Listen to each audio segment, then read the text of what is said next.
जब दिलों की बातें शब्दों में ढलती है और हाँ, मुलाकात बन जाती है एक यादगार कहानी।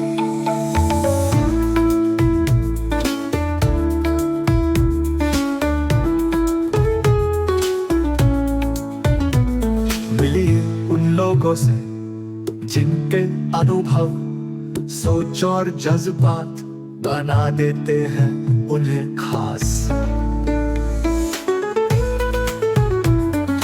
दिल से दिल तक जुड़ती है बात, यही तो है सच्ची मुलाकात। सुनिए मुलाकात। इरादा रेडियो सुनने वालों को मेरा प्यार भरा नमस्कार।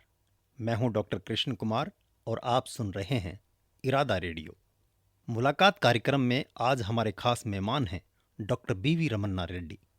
डॉक्टर रेड्डी एनआईटी कुरुक्षेत्र के निदेशक हैं और देश के नामी शिक्षाविद और चिंतक हैं। आइए करते हैं डॉक्टर बीवी रमन्ना रेड्डी से मुलाकात। रेड्डी साहब, हमारे इस कार्यक्रम में आपका बहुत बहुत स्वागत है, अभिनंदन है। इरादा रेडियो के सारे श्रोताओं को प्यार भरा नमस्कार। 88.4 FM 88.4 FM के माध्यम से आप सबसे रूबरू होने का अवसर मिला है। मुझे बहुत प्रसन्नता हो रही है। डॉक्टर साहब, एनआईटी कुरुक्षेत्र की हम बात करें तो इस संस्थान ने तकनीकी शिक्षा के मामले में बड़ी ऊंचाइयां हासिल की हैं। पहले इसे रैक के नाम जाना जाता था और आजकल इसे एनआईटी के रूप में जाना जाता है। इस संस्थान का निर्बाध गति से विकास हुआ है। आप जरा इसके बारे में संक्षिप्त सी जानकारी हमारे श्रोताओं को दें। कुरुक्षेत्र के श्रोताओं को बखूब पता है कि ये रीजनल इंजीनियरिंग कॉलेज के नाम से 1962 में इसका स्थापना हुई थी और ये बिल्कुल कुरुक्षेत्र यूनिवर्सिटी के सटा हुआ है। 300 एकड़ का इसका क्षेत्रफल और यहाँ पे शुरुआत में 120 बच्चों से ये 3 इंजीनियरिंग डिसिप्लिन्स यांत्रिकी कहते हैं, तो इसमें सिविल इंजीनियरिंग, मैकेनिकल इंजीनियरिंग और इलेक्ट्रिकल इंजीनियरिंग से ये शुरू हुआ था और अब 62 साल हो गए जी। और इन 62 वर्षों में ये काफ़ी प्रगति किया है और आज के दिन में 6500 लगभग छात्र पढ़ते हैं। लेकिन इस बीच में 2002 का कार्यकाल में ये जो रीजनल इंजीनियरिंग कॉलेजेस जो पूरे देश में थे, इनको सेंट्रल गवर्नमेंट ने अपनी संस्थागत इंस्टीट्यूशन को इनको इंस्टीट्यूशंस ऑफ नेशनल इम्पोर्टेंस करार करते हुए इनको राष्ट्रीय प्रौद्योगिकी संस्था के नाम पे, जिनका नाम है नेशनल इंस्टीट्यूट्स ऑफ टेक्नोलॉजी, इस नाम के साथ पूरे देश में हर राज्य में एक एक एनआईटी स्थापना की गई है, जिनमें से जैसे मैंने कहा एनआईटी कुरुक्षेत्र काफ़ी पुराना संस्था है जो कि पहले 4-5 संस्थाओं में से एक है। तो इसमें जैसे मैंने कहा कि पहले 3 इंजीनियरिंग डिसिप्लिन से शुरू करते हुए आज के दिन में हमारे यहाँ 15 बीटेक प्रोग्राम्स चलते हैं, जिसमें आज के दौर के नए नए नाम जो सुनाई देते हैं, artificial intelligence, data science, sustainable technologies, ऐसे विषयों पे, या VLSI या फैब सिटीज़ की बात करते हैं, इंटीग्रेटेड चिप्स की। तो ऐसे ऐसे बहुत सारे विषयों पर नवीनतम शिक्षण देते हुए हमने आज तक 40,000 ऐसे छात्रों को पूरे देश विदेश में अपनी तरफ से दिया है ताकि वो देश की प्रगति के में भागीदार रहें। बल्कि ऐसा कहूँ तो विश्व की प्रगति में भी बहुत सारे ऐसे योगदान दे रहे हैं, बड़े बड़े पद पे विराजमान हैं। मेरे को लगता है कि जो पहले बैच के छात्र होंगे वो आज लगभग 60 साल से या 65 साल से ऊपर की उम्र के होंगे जी। तो ऐसा एक अच्छा तरीके से ये कुरुक्षेत्र का नाम भी रोशन कर रहा है और देश का भी नाम रोशन कर रहा है।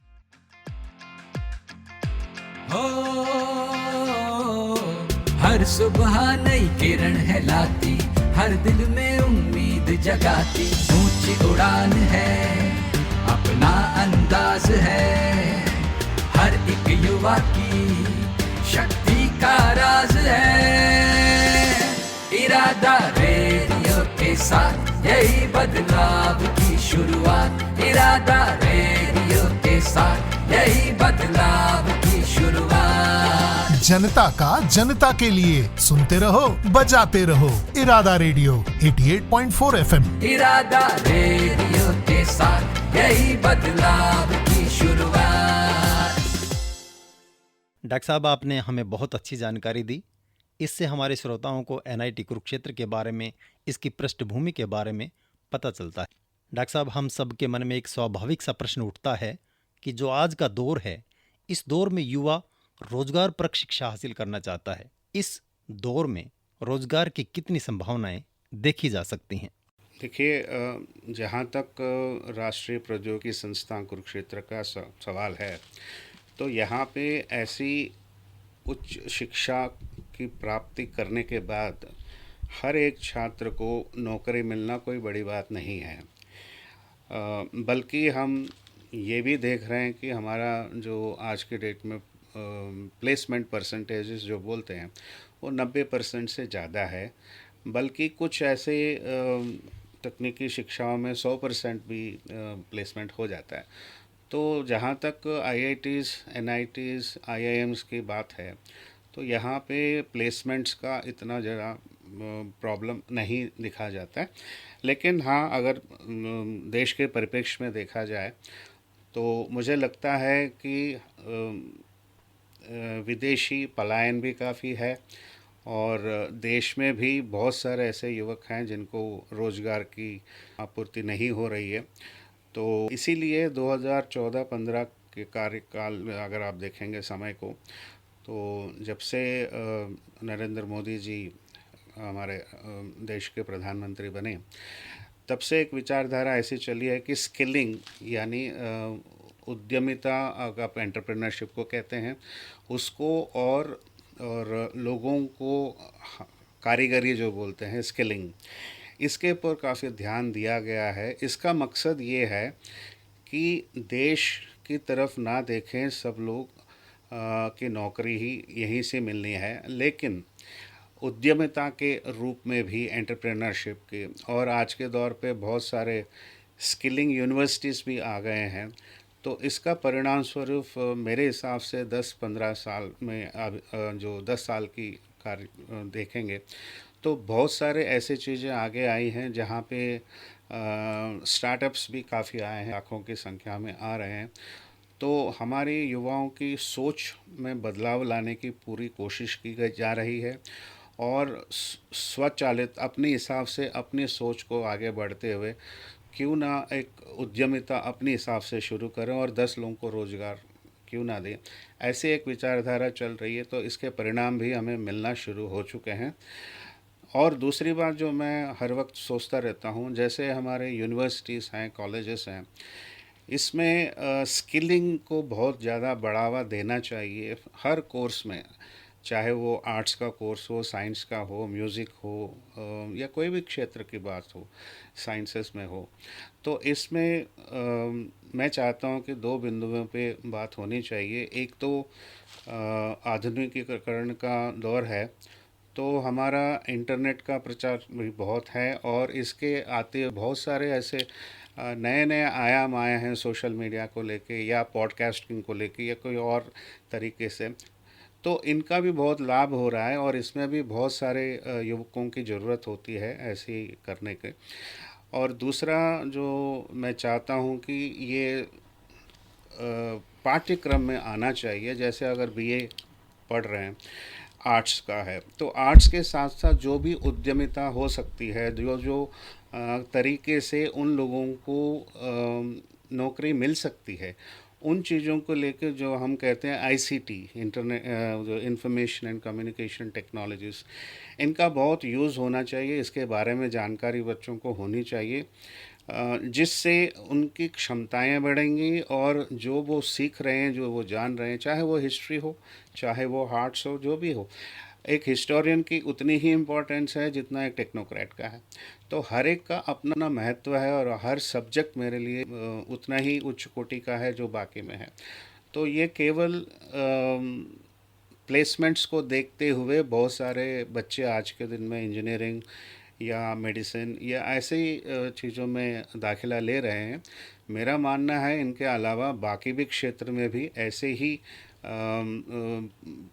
चीज़ों को लानी चाहिए, जिससे जो है उनकी उद्यमिता भी बढ़ेगी और स्टार्टअप कल्चर भी आएगा और अपने हिसाब से 10 लोगों को नौकरी देने के सक्षम ये अपने आप को बना सकेंगे। तो आने वाले दिनों में और भी ऐसे विकल्प आते रहेंगे, क्योंकि हमारी देश की जनसंख्या बहुत ज़्यादा है, तो इसीलिए बहुत सारे लोग विदेश भी जाने की बहुत कोशिश करते हैं। ऐसा नहीं कि वो कामयाब नहीं है, बहुत सारे देशों में जा रहे हैं और कामयाब भी हो रहे हैं, लेकिन वहाँ की स्थिति हिसाब से तौर तरीके के हिसाब से हम वहाँ पे अच्छा नहीं लग रहा है। तो मैं तो मानता हूँ कि अपने ही देश में ऐसे एक स्वावलंबी होके कुछ कार्यक्रम करें, जिससे घर परिवार भी अपने साथ रहेगा और आपकी तरक्की भी रहेगी, ऐसा मेरा मानना है। जब दिलों की बातें शब्दों में ढलती है और हाँ मुलाकात बन जाती है एक यादगार कहानी।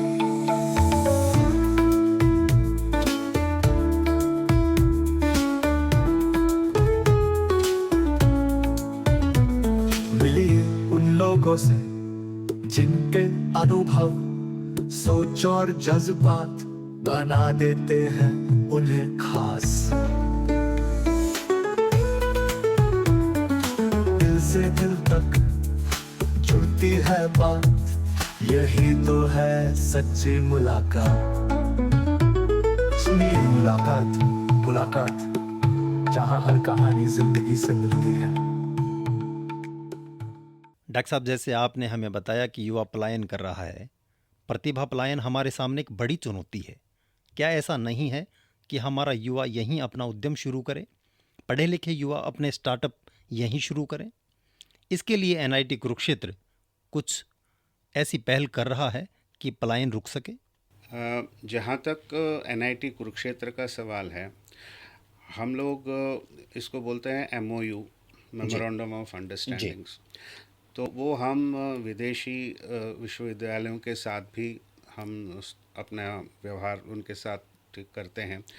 बल्कि आज मेरा यह मानना है कि उसके साथ साथ हमें हमारे जितने भी बड़े उद्योग संस्थाएं हैं भारत में ही, या फिर आपके एमएसएमई कहते हैं जी, तो इनके साथ हमारा जुड़ाव भी बहुत ज़रूरी है, क्योंकि आज के डेट में जो हमारी राष्ट्रीय विद्या नीति है, नेशनल एजुकेशन पॉलिसी, वो भी इस बिंदु पे बल देता है कि एक्सपीरियंशियल लर्निंग होनी चाहिए बच्चों को।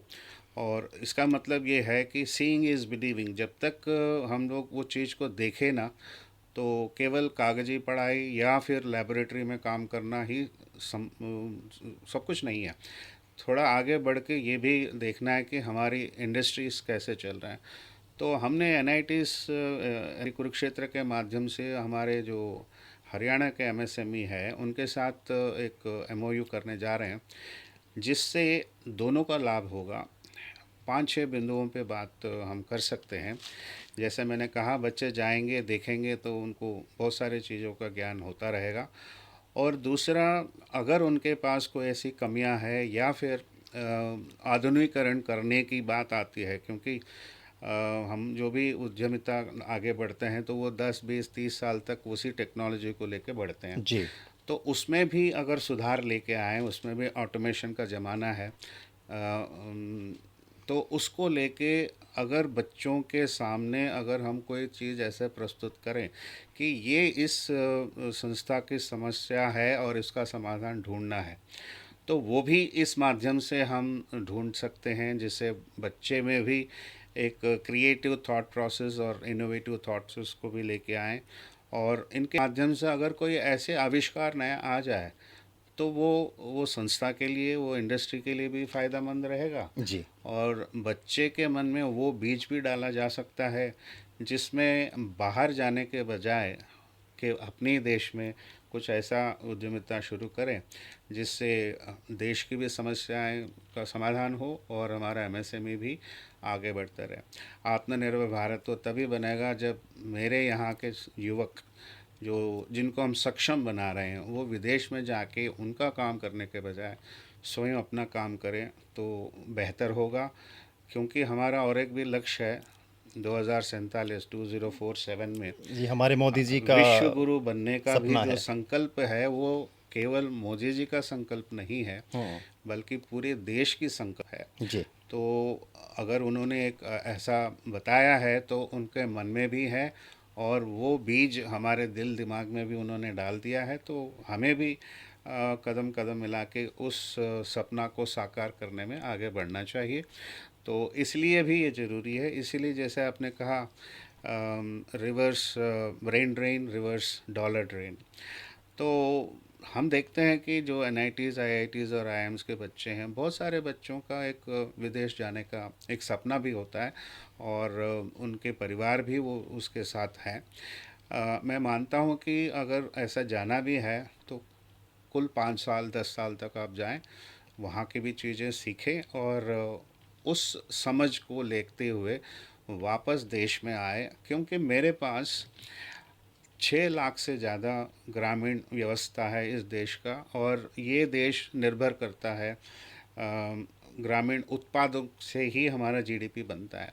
तो अगर ऐसा है तो मेरे गांव और गांव की समस्याएं इतनी हैं, उनकी भी अगर हम अपनी दृष्टि से देखें और बच्चों को वहाँ भेजें और उनकी समस्या को फिर से इंस्टीट्यूशन यानी संस्था के अंदर लेके आएँ और कोई नई आविष्कार, नई खोज करेंगे, तो मुझे लगता है कि विश्वगुरु बनने में ज़्यादा देर नहीं लगेगा। और मैं बिल्कुल मानता हूँ एनआईटी कुरुक्षेत्र इस कार्य क्षेत्र में अपना दायित्व समझता है कि सोसाइटी के लिए, समाज के लिए एनआईटी का भी बड़ा दायित्व है।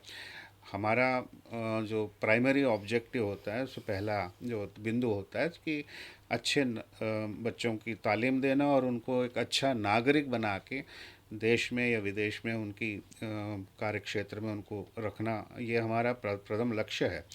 लेकिन हमारा लक्ष्य ये भी होना चाहिए कि हमारे बच्चों को हमारी समस्या के बारे में ज़्यादा ध्यान देना चाहिए और हमारी समस्याओं का समाधान के लिए उद्यमिता के आधार पर आगे बढ़ने से देश का भी कल्याण होगा, विश्व का कल्याण तो होगा ही। इसके अलावा जो मैं देख रहा हूँ कि आज के परिप्रेक्ष्य में जो हम कहते हैं ये जो सस्टेनेबल डेवलपमेंटल गोल्स 17, ये विश्व भर में सारे लोग इकट्ठा होके उन्होंने एक रिकॉर्ड लेके आए हैं सामने कि कौन से विषमताएं हैं विश्व में और इनको हम कैसे कार्य रूप करके आगे बढ़ें। लेकिन इन बिंदुओं में एक चीज़ समझ में आता है कि हमने ये जीडीपी के होड़ में बहुत सारा ऐसे चीज़ें लेके आए हैं जो विश्व को खतरे में डाल रहा है और पर्यावरण को भी ऐसी क्षति पहुंचाए हैं। तो हमारी सोच अभी इस बिंदुओं पे आनी चाहिए कि हमारी ग्रोथ सस्टेनेबल हो, यानी सत प्रयास ऐसे होने चाहिए, चाहे वो इंजीनियरिंग हो, चाहे साइंस हो, चाहे टेक्नोलॉजी हो, चाहे किसी भी क्षेत्र में हो। अगर हम आगे आने वाली खोज को, सस्टेनेबिलिटी को माध्यम से आगे बढ़ें तो शायद हम दो तरफा लाभ उठा सकते हैं। एक तो पृथ्वी भी सेफ रहेगा और दूसरा हम जो तरक्की, हमारे जो मापदंड है तरक्की का, जीडीपी, वो भी आगे बढ़ता रहे। तो विश्वगुरु बनते बनते हमारा जीडीपी के साथ साथ हमारे ग्रॉस हैप्पीनेस इंडेक्स भी हमारे उसी स्तर पे होना चाहिए ताकि सबका कल्याण हो। क्योंकि हमारा जो बचपन से जो सोच थी वो सोच आज के दिन में हमारे नरेंद्र मोदी जी ने भी कहा है कि हम पूरे विश्व हमारा एक परिवार मानते हैं। तो अगर ऐसा मानते हैं तो सबके कल्याण की भावना भी आनी चाहिए। इसीलिए हम एनआईटी कुरुक्षेत्र में ये एजुकेशन पॉलिसी के माध्यम से सतत विकास, होलिस्टिक पर्सनालिटी डेवलपमेंट पे भी हम पूरा जोर दे रहे हैं। क्योंकि जब तक ये दोनों बिंदुओं पे काम नहीं होगा, सस्टेनेबिलिटी यानी ऐसी खोज जिसमें पर्यावरण को क्षति ना पहुँचे, और दूसरा ऐसे व्यक्ति का निर्माण हो जो पूरे विश्व का अपना माने और उसकी कल्याण के लिए और सभी की कल्याण के लिए कामना करें और ऐसा कार्य करें। तो इससे बहुत सारे विषमताएं पूरे देश की हो या विश्व की हो, या फिर जो हमारे सस्टेनेबल डेवलपमेंटल गोल्स को हासिल करने का जो मुहिम है वो सफल होगा।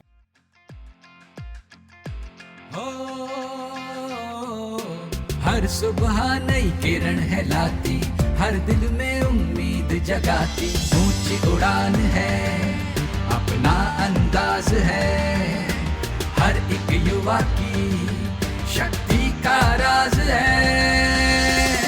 इरादा रेडियो के साथ यही बदलाव की शुरुआत, इरादा रेडियो के साथ यही बदलाव की शुरुआत। जनता का जनता के लिए सुनते रहो, बजाते रहो। इरादा रेडियो 88.4 FM। इरादा रेडियो के साथ यही बदलाव की शुरुआत। डॉक्टर साहब, आपने बताया कि एक छात्र का समग्र विकास होना चाहिए जिससे वो भविष्य में एक अच्छा नागरिक बने, लेकिन इसी के साथ ये भी ज़रूरी है कि हमारे बच्चे शिक्षा के साथ संस्कार भी हासिल करें। हम अपने बच्चों को ऐसा परिवेश किस प्रकार उपलब्ध करवा सकते हैं? देखिए, नागरिकता, ग्रोथ, ये जो है हमारी विद्या व्यवस्था में हमको ये समझाया गया बचपन से आज तक कि जो वेस्टर्न वर्ल्ड, जो विश्व की दूसरी तरफ के जो बोलचाल है, सोच है, तरक्की है, उसको हमने मान लिया कि यही मापदंड है तरक्की का। हाँ। तो इसकी वजह से मैं किसी को गलत नहीं साबित करना चाहता या किसी की सोच को गलत नहीं बोलना चाहता, क्योंकि भारत ऐसा एक देश है जो कि पिछले 75 साल से एक एक कदम आगे बढ़ा रहा है, और हमें पता है कि हम बहुत सालों तक गुलामी झेल चुके हैं, तो हमें भी अपने पैरों में खड़ा होने में समय लगता है। तो इसीलिए जो चीज़ें अगर आप वेस्टर्न वर्ल्ड को देखें, वो सारा समय के साथ उन्होंने हासिल किया, एकदम से तो कोई चीज़ होती नहीं है। तो हमने चाहे जाने या अनजाने में उसी को तरक्की मानते हुए अपने मापदंड, अपनी विद्या व्यवस्था को ऐसा किया है ताकि हम उनका अनुसरण करें, उन्हीं की समस्या को अपनी समस्या मानते हुए हमने तरक्की की है। तो वक्त आ चुका है और समय बदल भी रहा है, ये कि पूरा विश्व भारत की तरफ देख रहा है कि बहुत सारे ऐसे समस्या हैं जिसका निदान, समाधान केवल भारत ही कर सकता है। इसके बहुत सारे बिंदु हैं, सब लोग जानते भी हैं कि हमारी आबादी इतनी है कि हम पूरे विश्व को अपने हाथों से संवार सकते हैं और आगे ले जा सकते हैं। ये पहला बिंदु है। दूसरा, हमारी संस्कृति, हमारी नागरिकता इतनी पुरानी है और इतनी सभ्य है कि हम जो है हमारी सभ्यता को भूल के हमने विदेश की उसको पालन करना शुरू किया। तो जो यहाँ के तौर तरीके हैं, मैं तो ये कहता हूँ हमारे बच्चों से, हमारे स्टूडेंट से भी कहता हूँ कि आप जो है हमारे गांव को देखिए, और गांव में कैसी व्यवस्था है, कैसे उद्यमिता है, कैसे हमारा व्यवसाय चलता है, इनको ऑब्ज़र्व करना ज़रूरी है। हमारे जितने भी विलेजेस में जो मैंने सीखा है, सबसे सस्ते तरीके से हर चीज़ को किया जाता है। कोई मॉडर्नाइजेशन नहीं है, कुछ नहीं है, फिर भी अच्छी तरीके से चीज़ों को समझना, ज़ीरो वेस्ट। जी। मैं तो कहीं वेस्ट विलेज में देखता ही नहीं हूँ कि हर चीज़ का कहीं ना कहीं फिर से उपयोगिता में लाते हैं। जी जी। तो इसकी वजह से मुझे लगता है कि हमें बहुत कुछ अपने गाँव से ही सीखना है, जिसको हम सस्टेनेबल बोलते हैं। जैसे आज के दिन में सुनते हैं ऑर्गेनिक फार्मिंग, नेचुरल फार्मिंग, ये सब क्या है? ये सब वो तरीके थे जो हमारे पूर्वजों ने बहुत अच्छी तरह से सिंचाई किया है, और कभी भी माँ धरती को कभी कोई क्षति नहीं पहुंचाई है। हर चीज़ में रिसाइकलिंग होता था, हर चीज़ में। तो यही तो है सस्टेनेबिलिटी, यही सतत मार्ग है। तो मैं चाहता हूँ कि पूरे विश्व इसका अनुसरण करें और ऐसी खोज करें जिससे पर्यावरण को भी नुकसान ना हो और सस्टेनेबिलिटी की बातें आगे बढ़ें। आपने जो बिंदु छेड़ी है वो दूसरी बात है, उसमें आपने ये कहा कि इंसान को कैसे आगे करना है। तो इसको हमारे एजुकेशन पॉलिसी में, जैसे मैंने कहा, होलिस्टिक समग्र विकास की बात करते हैं। इसमें बहुत बार मैं कहता रहता हूँ, कौन होता है होलिस्टिक पर्सनालिटी, कैसे इस चीज़ की नाप कर सकते हैं और मान सकते हैं।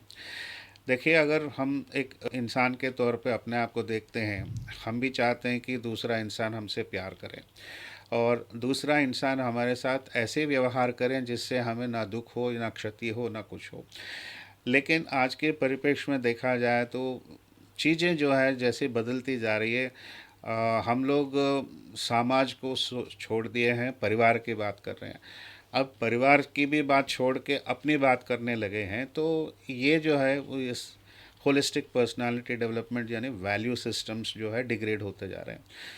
तो हमारी कोशिश ये होनी चाहिए कि हमारे स्कूली शिक्षा से लेके फिर से अपनी एक विद्या व्यवस्था को पुनः निर्माण करनी चाहिए, जिससे हम बचपन से ही बच्चों को वो तालीम दें, जो वैल्यूज़ दें, वो जो नेशनलिस्टिक हो। मैं कहता हूँ देश सबसे सर्वोपरि है, तो इस ज्ञान बच्चों को होना चाहिए। दूसरा जो होना चाहिए कि स्पिरिचुअलिटी यानी वो चीज़ लानी चाहिए जिसमें ये वैल्यू सिस्टम्स एम्बेड हो। इसमें मैं रिलीजन की बात नहीं करता, किसी भी रिलीजन में ऐसी ही बातें लिखी गई है या समझाई गई है, तो हमारी परिभाषा में इसको सनातनी भी कह सकते हैं। तो ऐसी विद्या व्यवस्था को पुनः लेके आना चाहिए और इससे क्या होगा, ये हमारे राष्ट्र विद्या नीति में भी है और इसका प्रयास जारी है। मैं मानता हूँ आने वाले 10-20 वर्ष जब तक हम विश्वगुरु बनने की कगार पे खड़े होंगे, उससे पहले हमें हमारी विद्या नीति को ऐसे लेके आना है कि हमारे बच्चे जो मान के चलिए 2026 में जन्म लेते हैं, उनकी तालीम उस टाइम से शुरू हो जाए जिससे हर चीज़ में वो समझदार बने और वैल्यू एजुकेशन, जिसको मैं बोलता हूँ कि आजकल हम बोलते हैं वैल्यू बेस्ड एजुकेशन, तो ये लाने की बहुत ज़रूरत है। और मैं मानता हूँ कि आने वाले 20 साल में अगर हम ऐसा कर लें तो शायद हम पूरे विश्व के लिए एक मिसाल बन के रहेंगे और सारे विश्व हमारी संस्कृति को अपनाने में मुझे कोई डाउट नहीं है, क्योंकि सबको प्यार चाहिए, सबको अच्छा रहना चाहिए, सबकी ज़रूरतें पूरी होनी चाहिए। ऐसी एक विश्व भावना केवल भारत से ही उत्पन्न हुआ है और होता रहेगा। इसीलिए हम ये भी कहते हैं कि the whole world is my family. जी, तो बहुत अच्छा। यही चीज़ बचपन से सुनते आए हैं और आज भी मैं ये मानता हूँ और पूरी आस्था के साथ कहता हूँ कि ये देश फिर से वो सोने की चिड़िया बनेगी, ये मेरा विश्वास है। हो हर सुबह नई किरण है लाती, हर दिल में उम्मीद जगाती। ऊंची उड़ान है, अपना अंदाज है, हर एक युवा की शक्ति का राज है। इरादा रेडियो के साथ यही बदलाव की शुरुआत। इरादा रेडियो के साथ यही बदलाव की शुरुआत। जनता का जनता के लिए सुनते रहो, बजाते रहो। इरादा रेडियो 88.4 FM। इरादा रेडियो के साथ यही बदलाव की शुरुआत। डॉक्टर साहब, आपने हमें बहुत अच्छी जानकारी दी। हमारा आज का विषय भी यही है कि तकनीकी शिक्षण संस्थानों का समुदाय के विकास में क्या योगदान हो सकता है। इसी के साथ व्यक्ति के निर्माण में योग, संगीत और नैतिक शिक्षा जैसे आधारभूत विषय हैं, उनकी क्या भूमिका हो सकती है। जैसे अभी मैंने कहा है, सर्वांगीण विकास उसे कहते हैं जो कि हमारा तन यानी फिज़िकल फिटनेस बहुत इम्पॉर्टेंट है। हरियाणा ऐसा एक राज्य है जो खेल कूद के माध्यम से अपने बच्चों को सक्षम बनाती है और मुझे बड़ी खुशी होती है कि हरियाणा के बच्चों को देख के वो फिज़िकली बहुत फिट हैं। लेकिन ये फ़िज़िकल फ़िटनेस के साथ साथ जिसको बहुत युद्ध स्तर पे यहाँ पे अभ्यास किया जाता है, यही काम मैंने एनआईटी में भी किया है कि हमारे यहाँ अभी भी खेल कूद को बहुत बढ़ावा दिया है।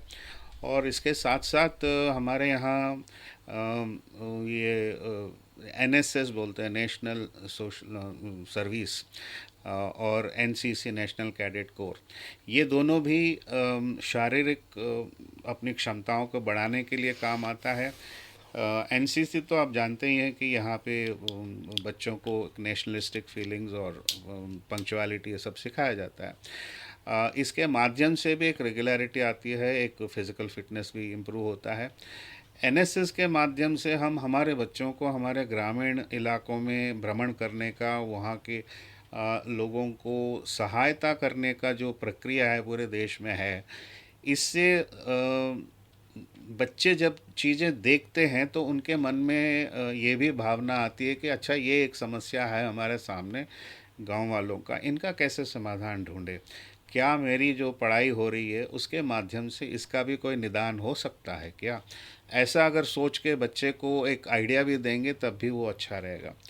इसके अलावा शारीरिक, इसके साथ साथ मानसिकता में भी, यानी इंटेलेक्चुअल लेवल जो कि हम करते ही हैं हर स्कूल और कॉलेज में 8 से 10 घंटे तक बच्चे विषयों को जानने के लिए और उसमें महारत हासिल करने के जो प्रयास है, इससे हम उसको बोलते हैं, उसको इंटेलेक्चुअल लेवल यानी बौद्धिक लेवल से उसका क्षमताएं बढ़ाने की कोशिश करते हैं।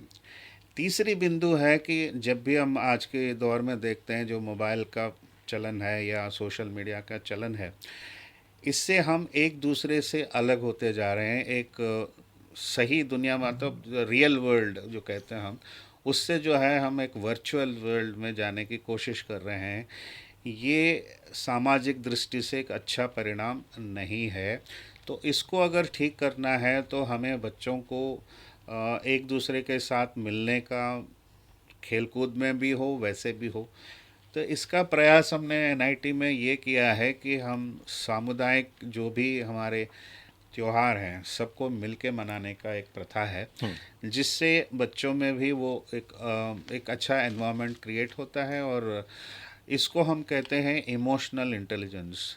यानी ये भरपूर कहाँ मिलता है? परिवार में मिलता है, दोस्तों में मिलता है, यार दोस्तों में मिलता है। इन चीज़ों को अगर बढ़ावा देंगे तो मानसिक जो रोग आज के परिप्रेक्ष्य में जो प्रचार में है, और बहुत सारे न्यूज़पेपर्स में और इसमें भी हमें इसकी जानकारी मिलती है कि फ़लाना इंस्टीट्यूशन में एक बच्चे ने ऐसा डिप्रेशन में चला गया या सुसाइड कर लिया।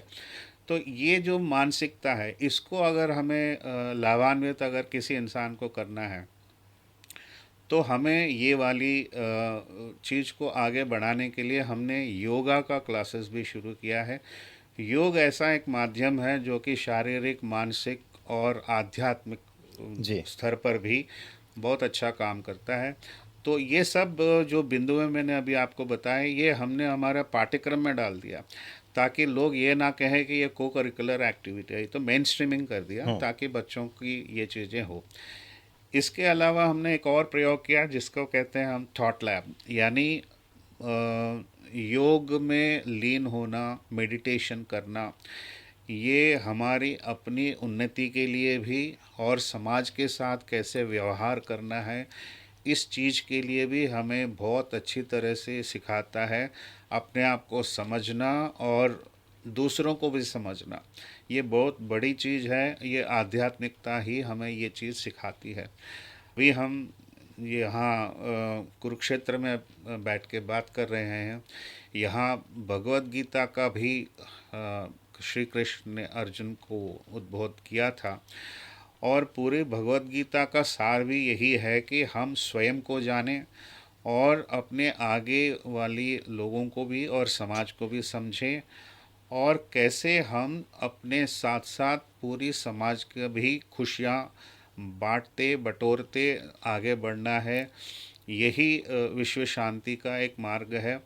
तो इसीलिए सर्वांगीण विकास बहुत ज़रूरी है, क्योंकि अगर आप पुराने हमारे विश्वविद्यालय जैसे तक्षशिला, नालंदा, ऐसी चीज़ें, दीक्षांत तब दिया जाता था जब पूरी तरह से गुरुजन को ये लगता था कि ये समाज के लिए अच्छा उपयोगी कार्य कर सकता है, ऐसा जब तक उनके मन में नहीं आया था, उस बच्चे का दीक्षांत नहीं होता था। वो मानते थे कि इसकी विद्या का सीखने का अभी भी और समय लगेगा, और जब तक ये सक्षम नहीं है तब तक वो भेजते नहीं हैं।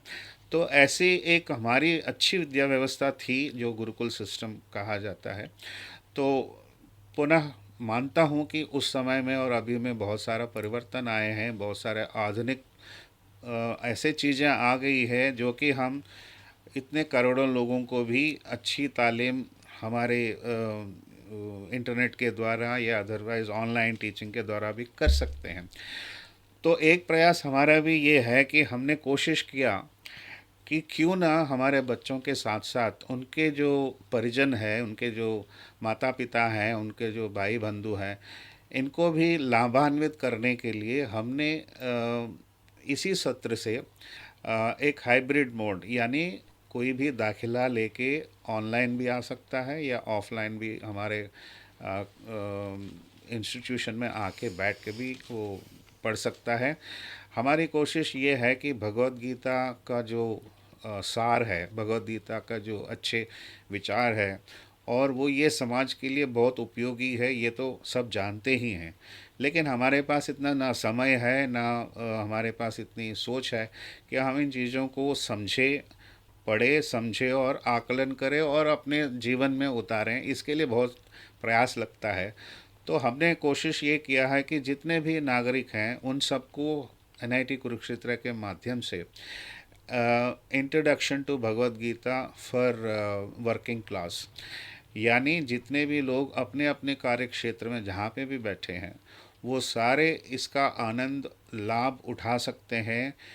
मेरी कोशिश केवल इनको सुधारने का नहीं है, इनके अपने बच्चों को कुछ तालीम देने के लिए, सिखाने के लिए, उनके लिए भी ये काम आएगा। ऐसे एक सोच से हमारी कोशिश तो अभी शुरू हुई है 40 विद्यार्थियों से, लेकिन मेरा ये मानना है कि हम पूरे विश्व में इसको फैलाएंगे और पूरे विश्व में भगवद गीता का जो इसको अगर आप देखें तो एक मैनेजमेंट टूल भी है जी, कि जो भी समस्या आपके जीवन में है, आपके कार्य क्षेत्र में है, आपकी रिलेशनशिप्स में है, आपकी और जो भी समस्या, मानसिक समस्याएं, सबका निदान केवल भगवद गीता कर सकता है, ऐसा मानते हुए NIT कुरुक्षेत्र, क्योंकि कुरुक्षेत्र में स्थित है जी। तो ये हमारा सामाजिक दायित्व भी है कि ये वाणी जो कृष्ण ने हमें 5000 साल पहले दिया है, इसको पूरे विश्व में फैलाने का अगर मौका मुझे मिला है, दायित्व भी मैं मानता हूँ, तो इसमें भी कुछ भी परसेंटेज तक हम पहुँच पाए तो हमारा कार्य जो कम्युनिटी के लिए जो बोलते हैं ना आप, समाज के लिए, तो उसका भी हमारे तरफ से एक अच्छा इम्पॉर्टेंट कंट्रीब्यूशन जो अंग्रेजों में कहते हैं वो भी हो सकता है। डॉक्टर साहब, आपसे ये बातचीत बड़ी सार्थक रही। आपके दिशा निर्देशन में NIT कुरुक्षेत्र नए आयाम स्थापित करेगा। यहाँ से विद्या हासिल करने वाले छात्र देश और समाज के निर्माण में अपना महती योगदान देंगे, ऐसी हम उम्मीद करते हैं। हमें अपना कीमती वक्त दिया, इसके लिए आपका बहुत बहुत धन्यवाद, हार्दिक आभार। आप सबको नमस्कार, राम राम।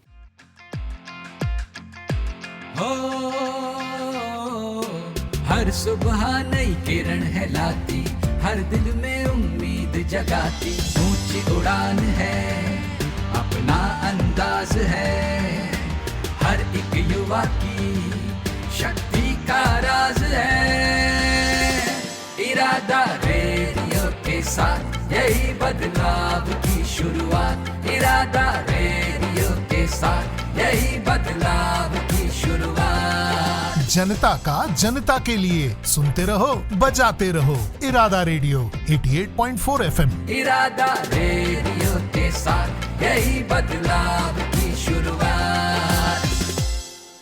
मुलाकात, जहाँ हर कहानी जिंदगी से मिलती है।